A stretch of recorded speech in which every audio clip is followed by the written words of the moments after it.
have the Ayatollah of fantasy rock and roller with us today, Adam Rank. How you doing, Rank? They look great in person, and I just can't wait till next year we can pack it full of 25,000. Hey, Bob, how you doing? Hey, I'm doing great. I didn't know it was Ball Guys Day. It was me and Rank. I mean, how can you lose? This is the Dynasty Vipers ViperCast.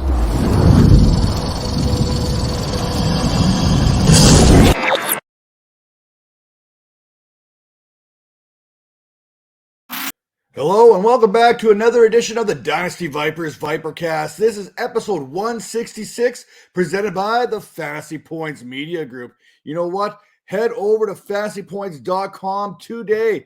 We've got the early bird special going on right now.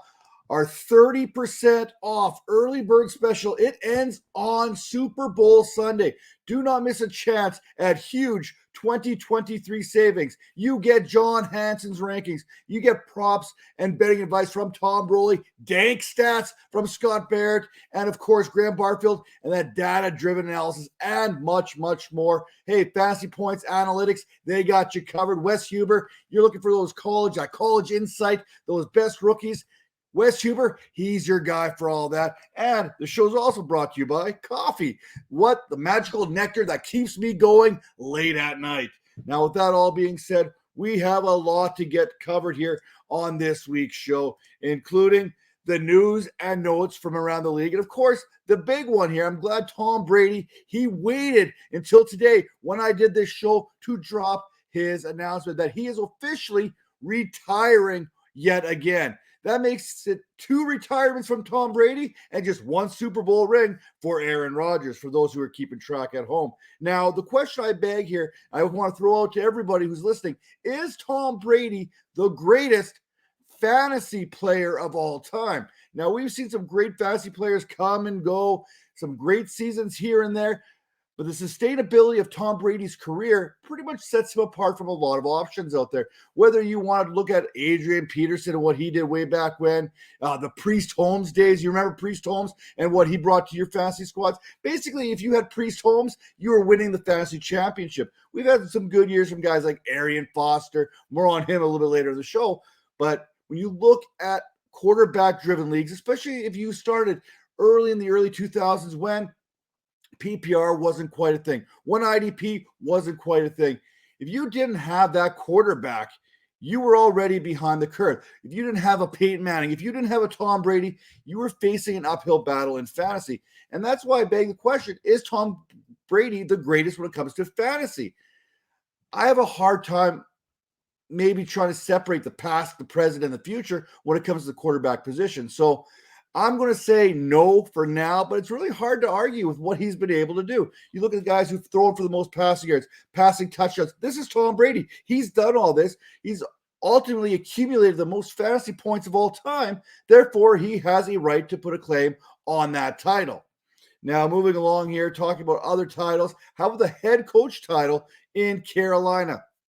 You know what? I really felt that Steve Wilkes, he earned an opportunity at this job. It sounds like he's going to get an opportunity with the San Francisco 49ers there as a defensive coordinator because DeMeco Ryans, he's now gone from the San Francisco 49ers to the Houston Texans to assume that head coach job, which is kind of a little bit out there considering what we've seen from Romeo Crennel, David Culley there, Lovie Smith. I'm glad DeMeco Ryans was smart and got a 6-year contract out of the whole thing because, hey, the track record there in Houston isn't the greatest. Now, Frank Reich, what is old is new again. Basically, the first quarterback to ever throw a touchdown in Carolina Panthers history is now their head coach. Yes, Frank Reich is that guy. He was there from the beginning of this franchise's inception to the National Football League, and now he's hoping to lead it back into prominence. And in that NFC South division, really, anything's up for grabs. We just talked about Tom Brady being retired. The quarterback situation there in that NFC South, it is absolutely atrocious on every wave, shape, form, whatever you want to look. Right now, Sam Darnold, he's a free agent. That means Matt Carroll is the quarterback there in Carolina as of this recording. You look at the situation there in New Orleans, you're looking at Jameson Winston, maybe Andy Dalton. Tampa Bay, Kyle Trask is about to kick off. Probably not. Let's pump those brakes. This seems to be more of a Derek Carr type situation there in Tampa Bay. But you look at it, it is wide open. None of these rosters there in that NFC are in the NFC South, pardon me, are stacked. They're all pretty weak, top to bottom, nothing really appealing out there. We saw the record. The Bucs, they made the playoffs at 8-9 this last season. So there's no reason to believe that the Carolina Panthers can't win this division. They're right in it. They were right in it until the Buccaneers knocked them off late in the season. So I do like this move for Carolina. Maybe it gives a little bit of stability, but that's something that organization desperately needed, especially in the management type area. Now, another coordinator who's on the move, Kellen Moore. He's gone from Dallas. Mike McCarthy, he's taking over the play calling. We'll see how long that lasts. But Kellen Moore is probably the best hire in the coaching ranks that the Chargers have made in a long, long time. I have a hard time believing that Kellen Moore can't get this offense really clicking here for Justin Herbert, for Keelan Allen, for Austin Eckler, for all these big-time pieces that the Chargers have. Now, the one thing I really want to focus on is we have to cut this Chargers team some slack, because I said this from the beginning of the season. When I saw Justin Herbert take some of those hits he took earlier on in the year because Slater went down and all this other stuff kind of went the way it did, Herbert never seemed right. And then at the end of the season, obviously, he passes up the Pro Bowl here to get surgery on that labrum there. So we know he has shoulder issues. Most of the season was probably dealing with it all, and that's why we had a little bit of an offensive dip as far as Justin Herbert's production. And when he got his weapons back, he was actually pretty good, even though he was still dealing with this situation.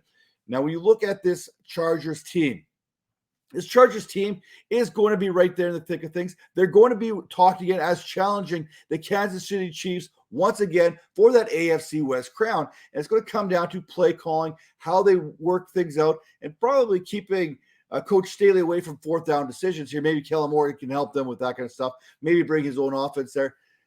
As long as, I don't know, Justin Herbert's not tossing 15 interceptions, I think this offense actually gets better next season, which is saying something because of how proficient it was in the passing game. Now, I would like to see the Chargers go out there and add themselves a running back, some kind of between the tackles kind of guy. Maybe Isaiah Spiller finally takes that next step that we thought he was going to take this season. Give Austin Eckler a little bit of a break, keep a little bit fresh as the season goes, but we'll see how that shapes out as the offseason goes, when free agency moves on. And we're going to talk about some of the top 50 free agent additions that could be added to your favorite teams here in the offseason. Now, another point here, obviously, we have to talk about Sean Payton being traded to the Broncos along with a third-round selection, I think it was 2024, for a first and a second-round selection this season. Now, I am totally against dealing a first and a second-round pick for a coach, so to speak. I mean, it worked out well for the Tampa Bay Buccaneers all those years ago. I think it was about 2001, 2000, somewhere in there, when they traded the Raiders, got John Gruden. Gruden basically took a Tony Dungy team to the Super Bowl to win it. And not to knock John Gruden here, but let's give Tony Dungy a little bit of credit, because that roster was essentially his roster.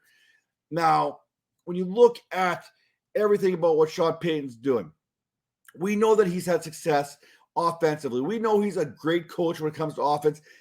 This seems like a save your face kind of move for Russell Wilson. Hey, owners, we made a mistake. We brought in Russell Wilson. Now we got to try and fix him. They said this. They said they had to fix their quarterback. That's not usually a good statement that you have to make, especially when you're paying said quarterback like $170 million.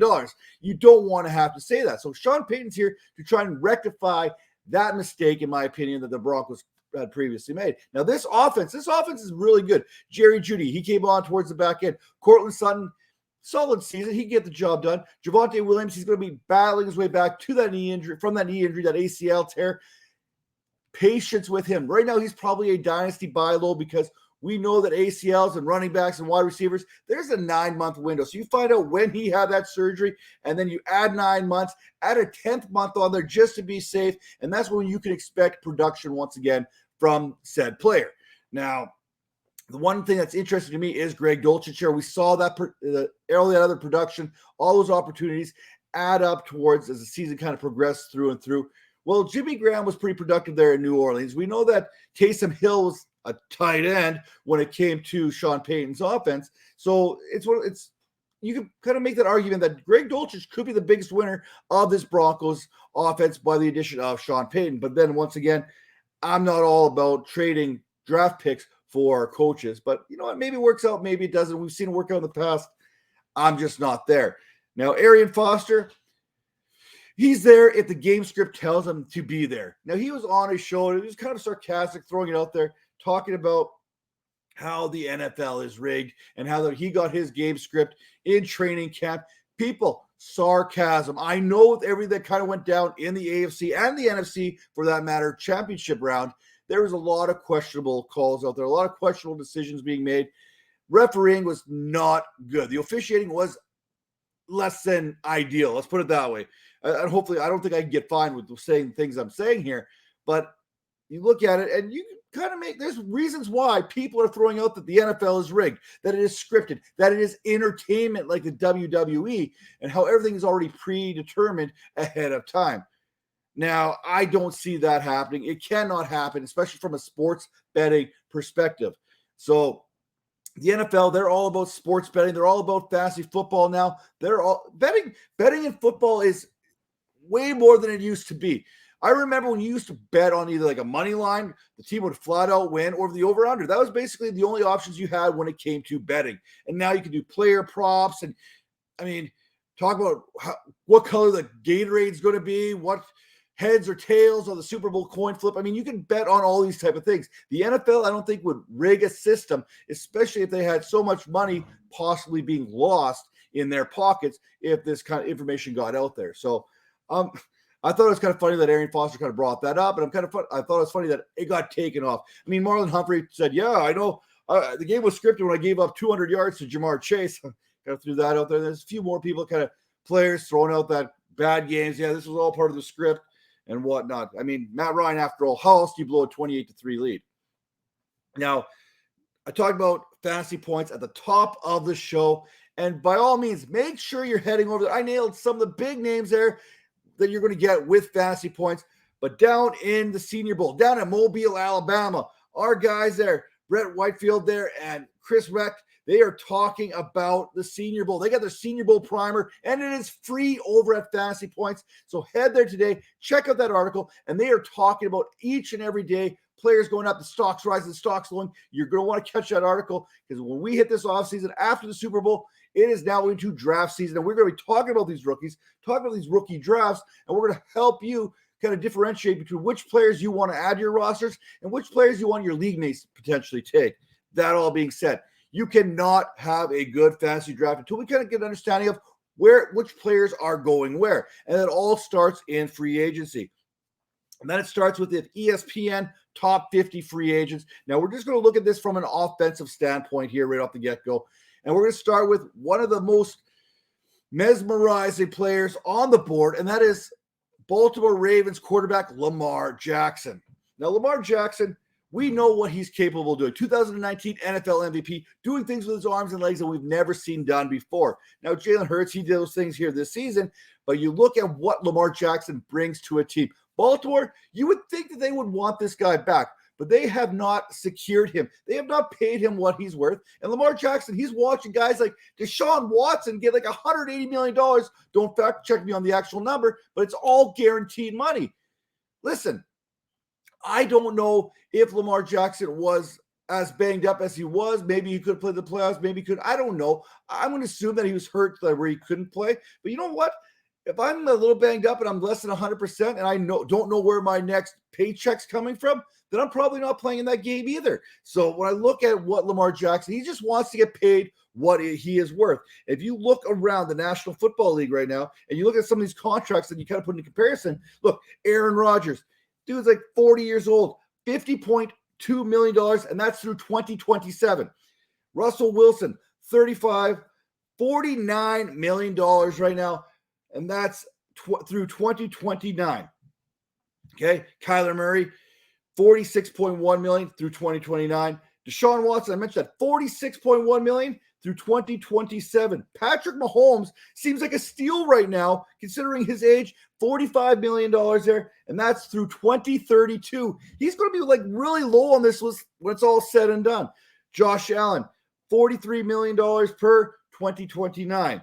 Derek Carr, Pro Bowler Derek Carr, by the way. Let's put a little respect on his name, will we? $40.4 million is what he's entitled to make the season if the Raiders would have picked up his contract. Obviously, that situation has not quite worked out the way it's supposed to yet. Hasn't been traded, hasn't been released. We'll see where that kind of goes leading up to the draft. That's through 2026.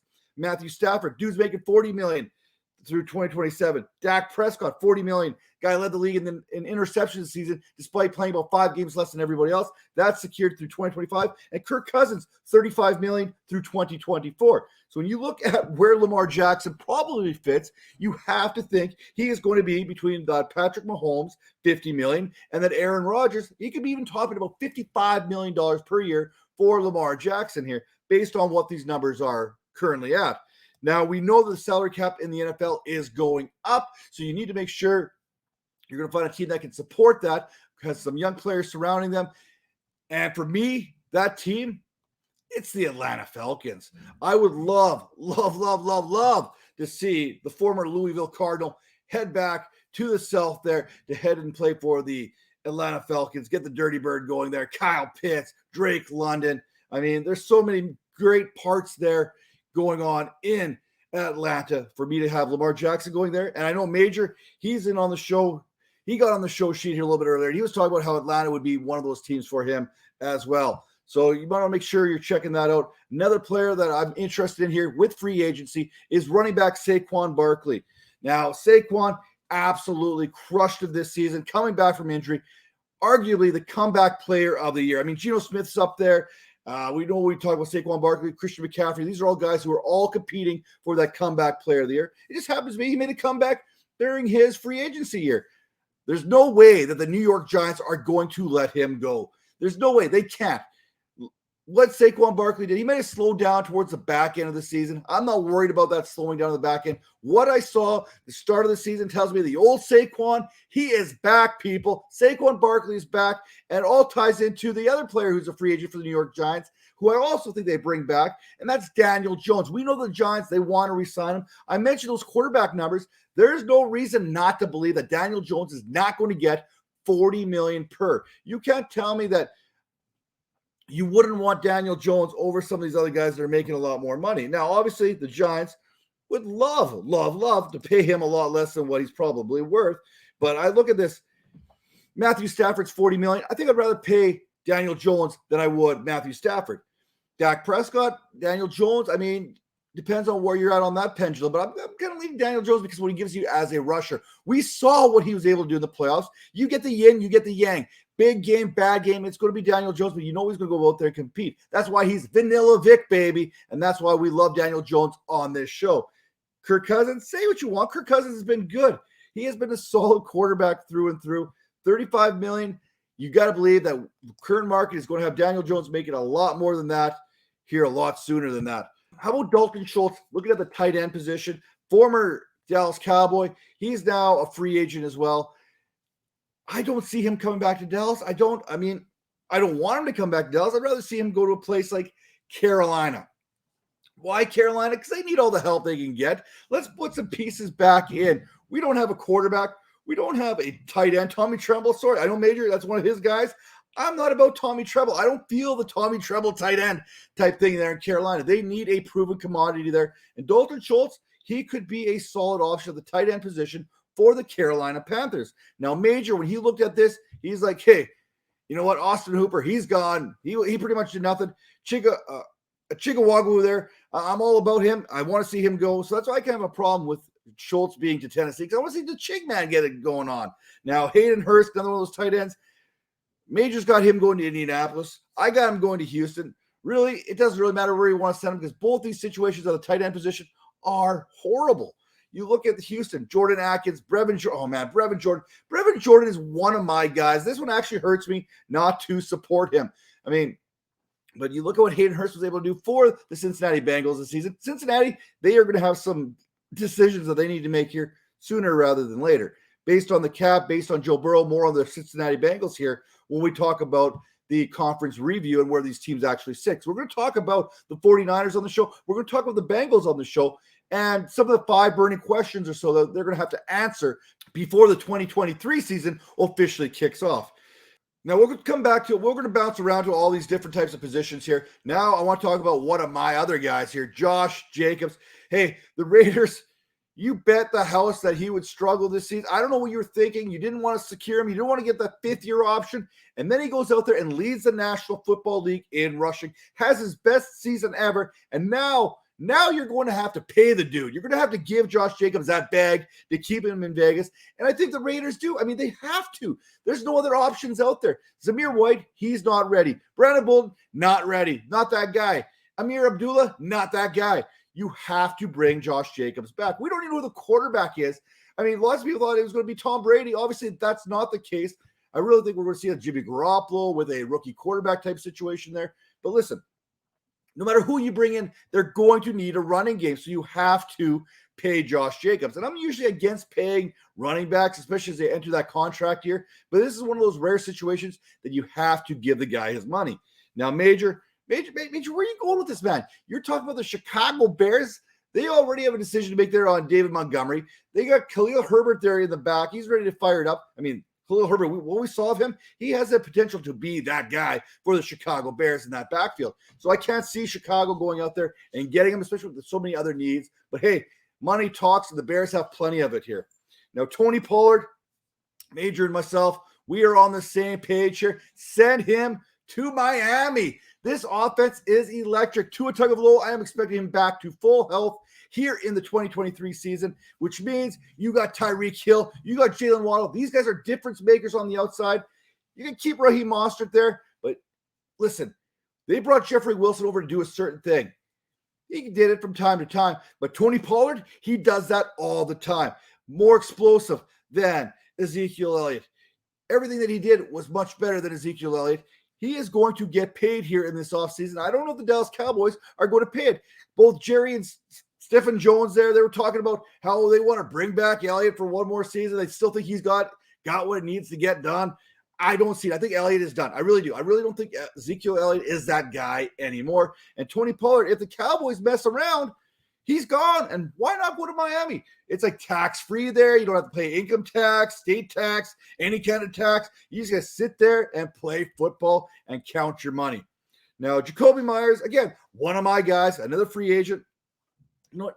Things in New England, maybe they'll work out, maybe not. We're hearing Mac Jones possibly being traded. Maybe it's the Bailey Zappi era that's going to kick off again.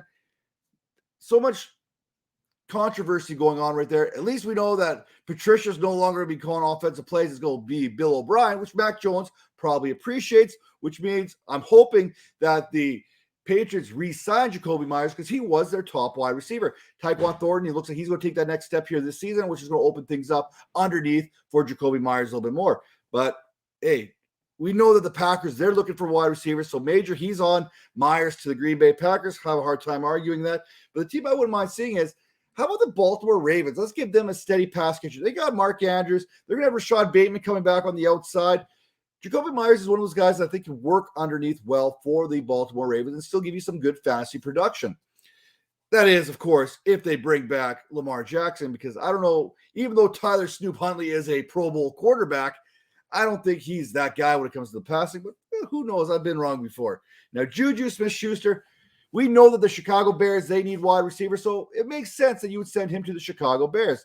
I mean, why wouldn't you? It makes complete sense to me. However, it's Juju Smith-Schuster, and his knees are basically like mine, are being held together by bubble gum. So I'm going to call him Choo-Choo Smith-Schuster because you got to choo-choo that hubba bubba just to keep him on the field. So we're going to send him to the Toronto Argonauts of the Canadian Football League because that's kind of where I see him going. Maybe, now that I said it, he's probably going to have a huge Super Bowl game, but I'm not banking on it. How about Evan Ingram? The Jacksonville Jaguars, they have to do what they got to do to sign this dude, right? They have to. You've got yourself Christian Kirk. You've got yourself Zay Jones. Potentially Calvin Ridley could be unsuspended. He can apply for reinstatement here right after the Super Bowl. So you've got yourself three potential good wide receivers there. You've got yourself a tight end that finally got things right after some bad years there with the New York Giants. You have to ride this thing out with Evan Ingram. Depending on how much it's going to cost to bring him back, I mean, I think you have to. I really do. I think the Jaguars are building on something. Trevor Lawrence trusts him. This is one of Lawrence's favorite targets. And if you've got yourself a young quarterback that you're going to argue, I mean, we've heard him already talk about how they're going to give Trevor Lawrence a little bit of say in how this organization runs. I'm pretty confident Trevor Lawrence is going to say, hey, I want Evan Ingram back. Find a way to get him back here. And Ingram's going to be back in Duval County before you know it. Now, how about Mike Gesicki? Never worked out in Miami. We know that Mike McDaniels, he loves his tight ends to be able to block. That's not Mike Gesicki's game. So let's send him somewhere where they don't really need that. Major, he's going to send him to Detroit, where Brock Wright is currently their tight end one. I mean, they lost TJ Hawkinson. Maybe this is a revival of sorts for Mike Gesicki. For myself, how about the Indianapolis Colts? I'm looking at my board here. Indianapolis, it makes sense. They need a tight end. They missed out on Hayden Hurst, so to speak, but you're looking at Mo Alley Cox, Kyler Granson. These guys don't do it for me. If I think that the Colts are going to do what they're going to do, and they're going to get themselves a top-notch rookie quarterback here at the top of the draft board, probably jump up, grab themselves a Bryce Young, maybe a CJ Stroud, one of those kind of guys, then grab themselves a bridge quarterback. Get him a trusted target as a tight end. Build this offense right. You've got a good run game. You got some pieces on the outside with Paris Campbell, with Michael Pittman. You've got the pieces already placed. You've got a decent offensive line. Let's give a pass-catching tight end an option there in Indianapolis that probably won't break the bank. Now, DJ Chark, DJ Chark, I am going to send him out of Detroit, not because I want to, because I think DJ Chark makes a lot of sense there, but with Jameson Williams coming, with Amon-Ra St. Brown, with Josh Reynolds coming on strong there, too many mouths to feed in Detroit. I mean, this offense in Detroit is fantastic, but Chicago, they really need those wide receivers, and a deep threat there would go really good with a Darnell Mooney, with a Cole Kmet. I mean, look at what the Bears had to deal with last year. Like, Byron Pringle played some games there. Equinemius St. Brown was literally the top wide receiver option for a period of time. You cannot win games with that, especially now that the Bears finally decided that they're not going to trade Justin Fields away and select a quarterback with the first overall selection. So at least there's a little bit of stability there too as well. But give Justin Fields some targets. Draft a wide receiver. Sign a couple of wide receivers. You have money. There's some wide receivers. They're not the greatest, but they're better than what you already had. This was arguably the worst wide receiver room in the National Football League. The only one that maybe competed with it a little bit was the New York Giants, who managed to find a way to make it work. Now, next up, running back Miles Sanders. Hey, the Super Bowl changes a lot. I got this feeling that I'm going to kind of downgrade him a little bit here. Philly, you have to find a way to keep my boy here. You got to find a way to keep Miles Sanders. If you don't, Buffalo Bills, go get him. Devin Singletary's not the answer. And I'm not quite sold on James Cook being that guy yet. Miles Sanders is one of those guys I think you could trust. But the Super Bowl, watch him go out there and win the MVP award. I'm going to call it right now. Miles Sanders wins the MVP of the Super Bowl. Okay, it's probably not going to happen. But listen, Philadelphia loves this guy. This guy, all he does is average 5.5 yards a carry. That's basically what he's been doing throughout his career. Why wouldn't you give this guy the ball? We know the Eagles have gone away from him on several occasions where he's disappeared several times throughout the season. This is a guy that I think you have to continually give the ball to, and good things are going to happen. Major is our running back guru, and he's going to be the first one to tell you, you got to give the running back the ball. The running back needs the ball so that he can get into a groove and keep things going. Running backs love to carry the rock. They need to carry the rock. It's what they do best. Now, a couple quarterbacks here just really touch on quickly. Sam Darnold, Jimmy Garoppolo, where do we see them going on? Well, we know there's a vacancy there in Tampa Bay, so that would make sense for one of these guys. How about the other one? Baltimore, if they lose out on Lamar Jackson, they decide not to tender him in any way, shape, or form, that could be an option as well. And for me, Carolina, you need to figure out this quarterback position. Matt Carroll's not that guy. I think you need to bring Sam Darnold back for at least one more year, or potentially Jimmy Garoppolo over there for 1 year while you figure out what you have going on. Because we don't even know what you have in Matt Carroll yet. We don't. Matt Carroll missed the entire season last season because of an injury. So you don't even know what you have there other than what you saw on tape from Ole Miss. Now, it makes a lot of sense for them to go to Carolina. It also makes sense for Indianapolis to do a very similar thing.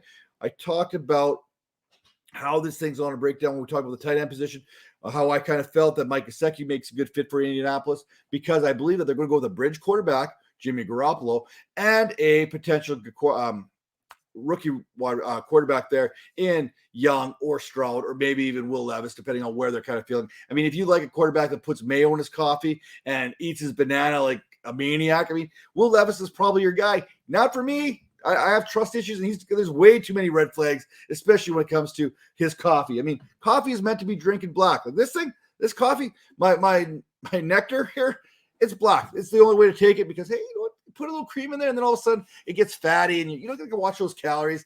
Just drink your coffee black. You don't put mayo in it. What kind of is he? He's got to be literally the only person on the face of the planet that puts mayonnaise in his coffee. Hey, you know what? I don't mind mayonnaise. I take it on a sandwich from time to time. So, you know, I've got my own issues that I got to work out here. But mayo in your coffee? That ain't right, man. It just ain't right. Now that we've kind of covered the first half of the show talking about those free agents where we could kind of see them possibly ending up, where they're going to go. And we're going to talk in shows here down the road here. Next week, we're going to focus on the Super Bowl, all things Super Bowl props, et cetera, et cetera. And then we're going to turn our attention to our Behind the Grind series, where we're going to talk to some of the biggest fantasy analysts out there today. Best athlete, you name it. We're going to try to bring everyone in here to tell their story. And we've got some great guests already lined up. We're also going to talk about the NFL draft. We're going to talk about these rookies, and we're going to help you out here. But before we get into that here, that's still a couple weeks away. Let's look back at the conference championship contest. And we know that the Bengals and we know that the 49ers, these contests did not go the way that they kind of hoped. You can blame it on the officiating. You can blame it on whatever you want. The bottom line is there's some questions that need to be answered for both these squads, and we're going to kind of take a look at them right now, starting with the Cincinnati Bengals. First question, I guess, can you trust officiating when you go to Arrowhead next season? No, I'm just kidding. I'm not going to touch that one. It's not getting done.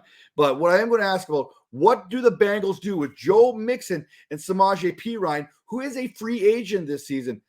Listen, obviously you let Perine go, right? And you keep Joe Mixon. I mean, it makes a lot of sense there until you look at that game against the Chiefs. Maybe Joe Mixon was going through some things that we weren't quite aware of, but Perine, 43 snaps. Joe Mixon, 23 snaps against the Kansas City Chiefs in a game to punch your ticket to your second consecutive Super Bowl appearance.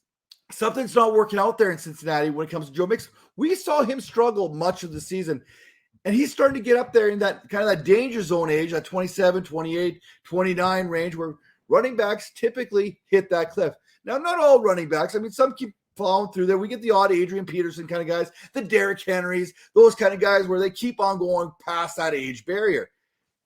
There's some flags here, some real concern about Joe Mixon. So even though the Cincinnati Bengals are going to find themselves in some sort of cap hell at some point here, I think they have to bring back Samaje Perine. They really do. Or else they have to attack this position in the draft. Maybe get a good, cheap, young running back. But that hasn't worked out for them ever. I mean, you look at some of these other running backs that they have brought in on their depth chart, and they haven't panned out. Travion Williams is the guy that comes to mind. I think Elijah Holyfield was in there as well. I mean, these guys haven't panned out for the Cincinnati Bengals as of yet.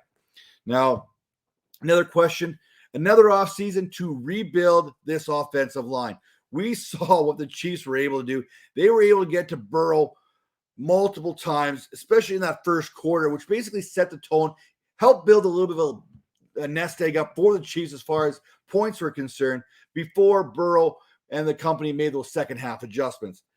One of the potential cap cuts here to help maybe save a little money, how about Lil Collins? You cut him in the offseason, that's a $4.3 million savings right there.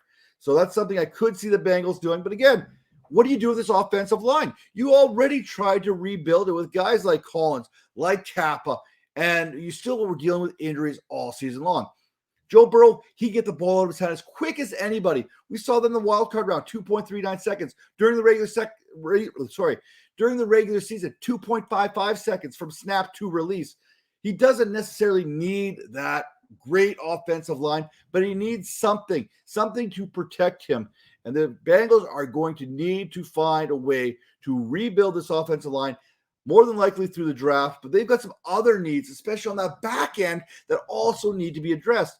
Here is the curse of being a really good team. You have to pay your really good players at some point. Your Joe Burrows, your Jamar Chases, your T. Higgins, your Tyler Boyds. I mean, these guys are all looking to get paid, and that's just on the offensive side of the ball. We're going to talk about their free agent needs here in just a second, but first, that offensive line, something has to be addressed. And then when we flip it to the other side of the ball, Flip it over to the defense. Cincinnati, they allowed an average of 8.4 points in the second half and 3.7 points per game in the fourth quarter this season.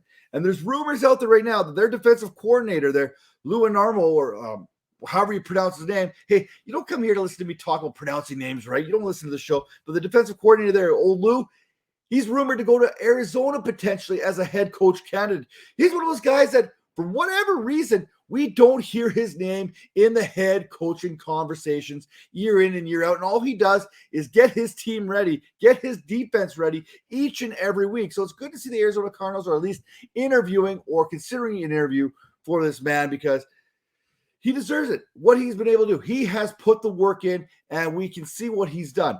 This would be a huge, huge blow to this Bengals defense, and they're going to have to find a way to somehow mitigate the loss if that was to come. Now, I talk about the finances because it's important. We heard Coach McDermott talk about a lot of these teams with the rookie quarterbacks on rookie deals and how they can build rosters around these young rookies. Once you pay your quarterback, a Josh Allen, a Patrick Mahomes, the options start to dwindle. Look at the guys that Patrick Mahomes is currently throwing to compared to guys that Joe Burrow is throwing to. Joe Burrow gets Jamar Chase, T. Higgins, Tyler Boyd. Hey, all guys, they're all in cheap deals. I mean, two of them are still on rookie contracts. Tyler Boyd, he ain't dealing with a whole heck of a lot there. And, of course, Joe Burrow is still coming off that rookie deal. Whereas Patrick Mahomes, he is forced to work with guys like Juju Smith-Schuster, Mecole Hardman, Sky Moore. I mean, Marquez Valdez-Scantling. Not the same cast of characters here because of what you have to pay these players elsewhere, especially at the quarterback position. So you got to make sure your quarterback is who you want. And we know the Bengals want Joe Burrow. That's the number one priority for this Bengals team. But they've got 5 or 6 starters that are all slated to hit free agency. And I'm talking mostly on the back end here. Jesse Bates, Von Bell, Eli Apple, Trey Flowers, and then Hayden Hurst obviously is a free agent in this whole company here. That's a serious portion of that secondary. That's like 4/5 of it, really. Say what you want about Eli Apple. The man, he trash talks. He can't back it up. He don't care. He just wants to trash talk. Trash talking is just a game for him. I mean, that's just a game inside a game. It doesn't even matter. I mean, we've all had those guys. We're playing some pickup basketball. They keep on running their mouth. And you keep beating them. It's like the Black Knight in the Monty Python skit. It's just a flesh wound, and he keeps on wanting to fight. That's Eli Apple. You cut both arms off, kick his leg off. He's going to try and get into a one-legged ass-kicking contest with you and think he's going to win still. That said, the Bengals are basically stuck choosing between an offensive line and a secondary. Jesse Bates, one of the premier safeties in the game, can do it all. Von Bell has been his partner in crime for the longest time.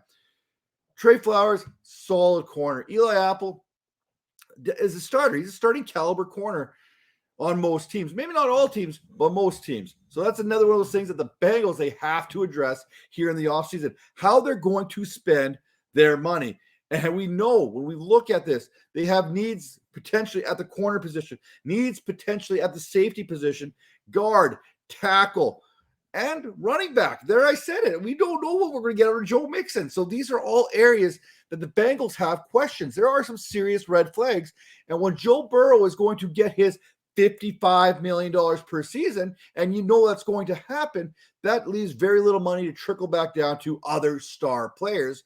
And you have to make a cast of players rather than loading up on an all-star team, so to speak. So for the Bengals to reach the Super Bowl, to the conference championships here for a third straight season, it is going to be an uphill battle for them. It is. You look at, I mean, it's hard to get to the conference championship. I mean, the Kansas City Chiefs have done it 5 straight years. Kudos to Patrick Mahomes and Andy Reid. They basically tied Kenny Stabler and John Madden for the second most all time behind Belichick and Brady, who've done this 8 times getting to the conference championship in consecutive seasons. It's not easy. Joe Burrow, especially in the salary cap era, right? That's going to it's going to make things a little bit more difficult to accomplish that feat time and time again, especially in that AFC. The Buffalo Bills, they're going to always be in that conversation. The Chargers are going to get themselves back into that conversation, I think, next season. So it's going to be hard to get yourself back into the conference finals each and every year, especially when you're battling the salary cap.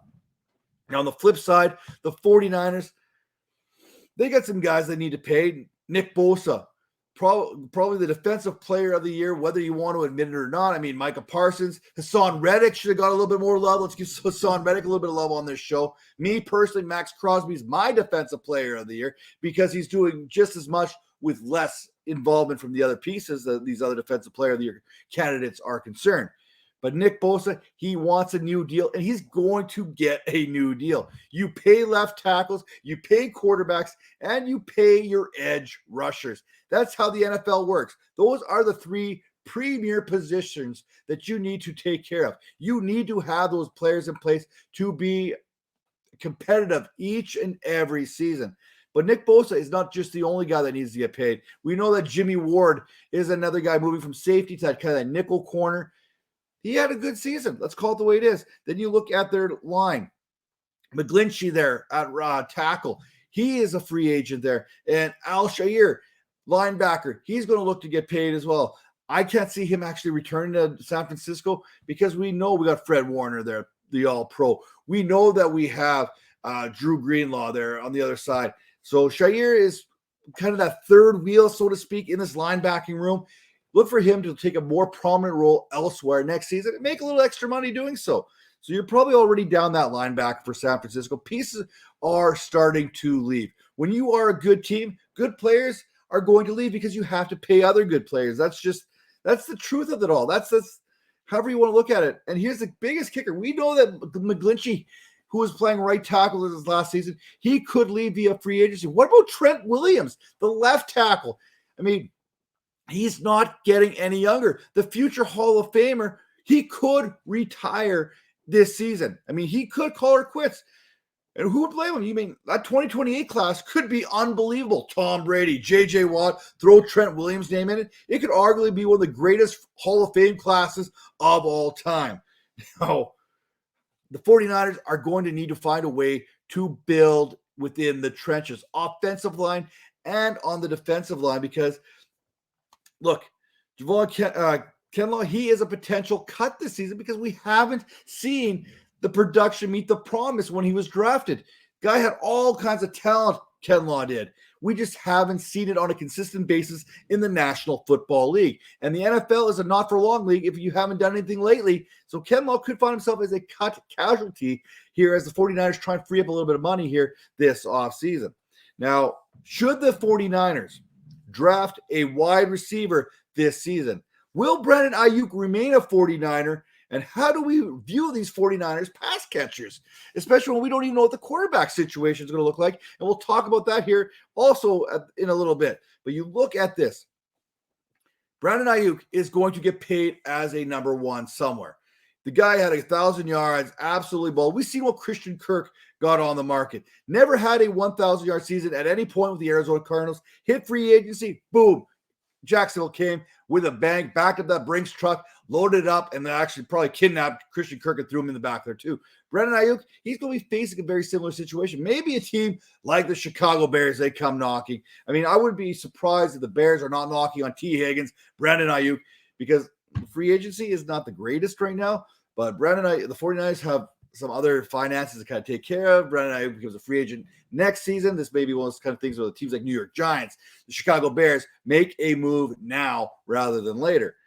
So that makes me think that the 49ers are going to need to draft themselves another prolific type wide receiver. They got Danny Gray. He's kind of in the system there. We know about Deebo Samuel. We know about George Kittle. Jawan Jennings are all guys that can catch the ball. Christian McCaffrey is basically a 2-for-1 there, running back and wide receiver. If Brandon Ayuk were to leave, what does that do for Deebo Samuel? Well, I don't know if it hurts him. Don't know if it helps him one way or the other, because we know Deebo is a different dude altogether. He's like Christian McCaffrey, except a lot bigger and a lot maybe fast. I don't even know if he's faster, but he's a wide receiver that can play running back, where Christian McCaffrey's a running back that can play wide receiver. So basically, Kyle Shanahan has these parts that he can mix and match. Brandon Ayuk was really the only true wide receiver that the 49ers had. Jawan Jennings, to me, is more of a tight end kind of guy. We haven't seen enough of Danny Gray in the NFL to kind of be like, okay, yeah, this is a dude. You can trust him as your number 2 wide receiver. So that's what makes me believe that we're going to look at the third round here for the 49ers for a wide receiver to replace Brandon Ayuk. Maybe not this year necessarily. Maybe Ayuk stays for this season, but I can't see the 49ers keeping him once he hits free agency. So this is one of those things that the 49ers are going to need to take a look at. And the one saving grace for them is the fact that Brock Purdy or Trey Lance are basically still on those quarterback deals, which allows the 49ers, unlike the Cincinnati Bengals, to continue to put pieces around. We want to know that Trey Lance can get the job done. We just haven't seen that job get done. We've seen small little glimpses, pieces of hope that get us excited about what Trey Lance could potentially do. And then we saw Jimmy Garoppolo go out there and run this offense and kind of keep it going to where it had to go. Then we saw Brock Purdy come in here, basically run off like 12 straight wins, get the team to the NFC Championship there before basically tearing his UCL there and missing the rest of that conference championship. And now, if you don't know, he's seeking a second opinion on that throwing elbow, which is going to make training camp a little bit more interesting, which brings us to another point a little bit later, Purdy or Lance. But I'll give you those thoughts here momentarily. Right now, that fact that they are got those two rookie quarterbacks not taking up a whole lot of cap allows them to maybe address these other positions where the Bengals cannot. So if you ask me who's got a better chance of getting back to the conference championship next year, it's going to be the 49ers. Not because the 49ers are a better team, but I think they can keep their core pieces together for at least this offseason, maybe longer, so they have a little bit better opportunity at least the next 2-3 years. Hopefully Trey Lance pans out for the 49ers. I mean, that's the key thing for all this. If the 49ers want to sustain success for a period of time, Trey Lance has to hit. They have to get Trey Lance in these games, and he has to be that guy. Unfortunately, right now, I think Brock Purdy's that guy. And if that's the case, that's fine. I just don't know if Purdy and Lance can coexist with one looking over the shoulder all the time. That cannot be a good thing. And I can't imagine them having too close of a relationship, because Jimmy Garoppolo and Trey Lance would have been the guys having that relationship before Lance and Purdy would have had that relationship, as Purdy was that third string quarterback. Now, for me, I've never been big on Trey Lance. The tools, there have always been their big rocket arm. The kid can get out there and he can run.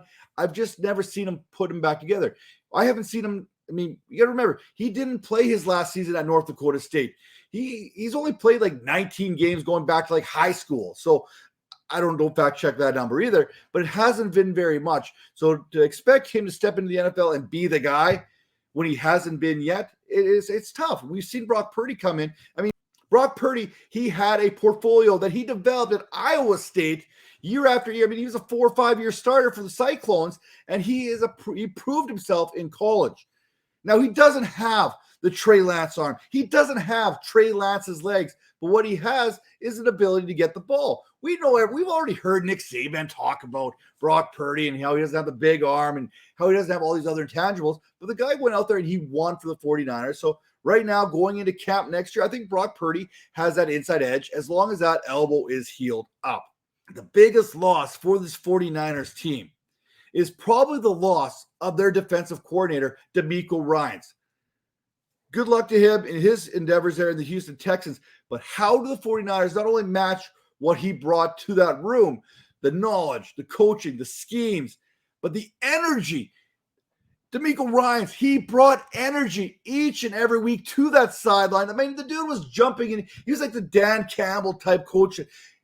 If I'm a player, I want to run through the wall for DeMeco Ryans. That's how he has me going. I feel that he has got that room, and everyone wants to go out there and play for him. Now, we've seen Robert Saleh. He went to the New York Jets, and DeMeco Ryans, he filled in. Maybe the 49ers have another guy ready to step up, next man up type mentality there in the Bay Area. But DeMeco Ryans, how the 49ers replace him is probably going to be the biggest question heading into this offseason. Sign Nick Bosa, get this defense straight, but who's going to lead this defense? Who's going to be the leader of men among men when it's all said and done? That's what's going to determine what the 49ers are capable of in 2023. So when you look at these teams again, 49ers, in my opinion, have a better shot at returning 2-3 seasons to this conference championship than what the Cincinnati Bengals have because of that quarterback money that's been handed out there. Bengals need to address that offensive line. They're going to need to address that secondary, whereas the 49ers just need to kind of mix and match some pieces back together, and they're going to have to do so with not a whole lot of cap themselves either. So it's going to be an interesting offseason for both these teams as they look to get back to the conference championships and hopefully get to the Super Bowl when it's all said and done. Now, when we look at getting things done, we're talking about our little mock draft that we had going on between Major, myself, and Tara. By the way, Tara, she's way out in front now with 303.8 fantasy points, and she has Patrick Mahomes, Jet McKinnon, Devonta Smith, and Travis Kelce going to the Super Bowl. It is going to be hard to get past her at this point. In fact, I'm ready to concede defeat. But the one thing I'm glad I don't have to do is concede defeat to Major Caldwell, who has a slight edge to me. He leads me 283.5 to 276.38, but he is done. He's got nothing left. No more players to go. And I got Jalen Hurts. I got Miles Sanders. And I got A.J. Brown. And I got the Eagles. Super Bowl hopes on my shoulders here. I need these guys to come out big, not just for this draft, but for some other playoff drafts I have going on, like the Vipers Charity League is one of those things you can get going on. We had that going on the regular season and in the playoffs. Something to look forward to next season. What else you can look forward to? That 30% off right up until Super Bowl Sunday that Fantasy Points is handing out to subscribers. New and old, it doesn't matter. You get prop betting from Tom Brolley. You get those Dank stats from Scott Barrett. John Hansen, the guru himself, drops his rankings there. Oh, man, Graham Barfield, he's got the stuff you want, man. Like those stat packs, there's nothing better week in and week out than those articles there. And you get guys like Brett Whitfield there, Chris Weck, Wes Huber, Sam Wagman. These guys are all contributing each and every week. You want to be part of that. I'm telling you this right now. You want to be part of that Fantasy Points group there because we are bringing it each and every time we get an opportunity. One of the best bang for your buck websites out there today. And we're going to see you next week, same time, same place. We're going to be talking about the Super Bowl. See you then.